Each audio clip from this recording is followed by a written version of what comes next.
ခရစ်တော်ယေရှုလူလောကမှာလူဇာတိခံပြီးလူသားတို့အနေဖြင့်မွေးဖွားတဲ့နေ့ကညီစပြီးတော့မှရည်သွက်လာတာအခုနှစ်ပေါင်း2024ထိရောက်ရှိလာပါပြီပေါ့နော်ကျွန်တော်တို့အဲ့ဒီအနောက်ကွယ်မှာစိတ်ဝင်စားစရာတွေအများကြီးရှိသေးတယ်ခရစ်မတ်ရဲ့အဓိပ္ပာယ်ကကျွန်တော်ဖခင်နဲ့လူသားမျိုးတွေလူသားအလုံးကိုပြန်လဲပေါင်းစည်းခြင်းလို့အမည်ရတယ်ဘာဖြစ်လို့ပေါင်းစည်းခြင်းဆိုတာရှိတာလဲဟိုးအရင်ကကင်းကွာခဲ့တဲ့ဝေးကွာခဲ့တဲ့အတွက်ကြောင့်အခုတခါပြန်လဲပြီးတော့မှပေါင်းစည်းကြတာဖြစ်တယ်ကဘာအိုးအစားမှာလူအာရနဲ့အဝါကိုဖန်ဆင်းတယ်ဒါပေမဲ့အဲ့ဒီလူအာရနဲ့အဝါလူသားဖြစ်တော့အဲ့ဒီနေရာကိုမာနကလဲစားသွားတယ်မာနရဲ့နောက်ကိုလိုက်သွားကြတယ်အဲ့တော့လူတွေအပြစ်ကျွန်တော်တို့မွေးကြတဲ့ကအပြစ်ကပါလာတယ်အဲ့ဒါကြောင့်ကျွန်တော်တို့ကောင်းမှုကုသိုလ်နဲ့ကျွန်တော်တို့အဲ့ဒီအပင်ကြီးကနေလွတ်မြောက်ဖို့ကြိုးစားကြတာကျွန်တော်တို့ကြိုးစားနိုင်လားမကြိုးစားနိုင်ဘူးကိုယ့်ဟာကိုယ်နော်ကိုယ့်ဟာကိုယ်စစ်နော်ကျွန်တော်ကနေအဆုံးဖြတ်ချက်ပေးလို့မရအောင်ကြိုးစားနိုင်လားကျွန်တော်မြန်မာစကားမှာရှိတယ်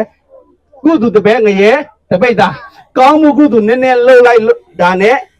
မကောင်းမှုကဘူးပြီးတော့မှအစပေါင်းများစွာများတယ်ဆိုတော့ကျွန်တော်တို့အားလုံးသိကြတယ်အဲ့ဒါကြောင့်ဖះလည်းထူဟာကိုသိတဲ့အတွက်ကြောင့်သူဖန်ဆင်းသောလူသားတွေချစ်တယ်အပင်ငရဲတော့မရောက်စီလူတဲ့အတွက်ကြောင့်အဲ့တော့သူရဲ့ချစ်ချင်းမြတ်တာအဖြစ်ဘုံစည်းစိမ်ကိုစွန့်ပြီးတော့မှလောကသို့လူသားတို့နည်းပြမွေးဖွားစေရတာဘာအတွက်ကြောင့်လဲအပြစ်နွန်ထဲမှာနဲ့နေတဲ့လူသားတွေကိုအေးတင်ဖို့ဖြစ်ပါတယ်ဟာလေလုယာ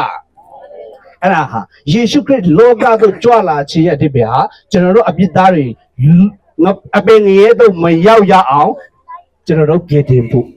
တနည်းအားဖြင့်ကျွန်တော်ကံကြွေးဖို့ကြွေးအသိမှကျွန်တော်လုပ်ခဲ့တဲ့မကောင်းမှုအရာတွေအားလုံးကိုသူဟာစီးကြောပြီးတော့မှကျွန်တော်ဖခင်ရဲ့ရှိမှတန့်ရှင်းသောသူအပြည့်တတ်မှတ်ခြင်းတို့ရောက်ဖို့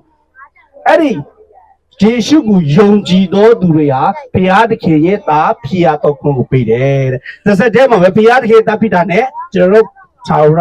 ကောင်းရာဒုက္ခဘုပြတဲ့ဘုရားနိုင်ငံတော်ကိုဝန်စားနိုင်ရမှာဖြစ်ပါတယ်လို့ကျွန်တော်ဒီနေ့ပြောချင်တာဖြစ်ပါတယ်။အဓိကကျွန်တော်တို့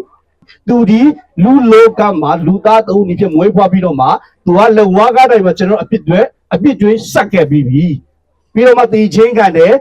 တကြူတွေပြီးတော့မှ3ရက်ညောက်သောနေ့မှာပြန်လည်ပြီးတော့မှရှင်ပြန်ချမ်းမြောက်သွားတယ်။ဒီချင်းမြတ်စွာဘုရားကိုအောင်မြင်သောဖျားဖြစ်ပါတယ်။ဒီနည်းတူသူ့ရဲ့နောက်လိုက်တဲ့လူတွေသူ့ယုံကြည်လက်ခံသောသူတွေအားလည်းသူ့သားနဲ့တည်ဆောက်ထားတဲ့ခန္ဓာကိုတည်ပြီးတော့လို့ရှင်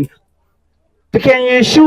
နေသူကျွန်တော်တည်တော်လည်းပဲပြန်လည်ပြီးတော့မှရှင်ပြန်ချမြောက်သွားလိမ့်မယ်ဆိုတဲ့ပုံဆောင်ချက်ဖြစ်ပါတယ်လို့ကျွန်တော်ဒီနေ့အရောက်ချင်းစီတိုင်းကိုဒီနှုတ်ကပတ်တော်နဲ့အနည်းငယ်ပြောချင်တာဖြစ်ပါတယ်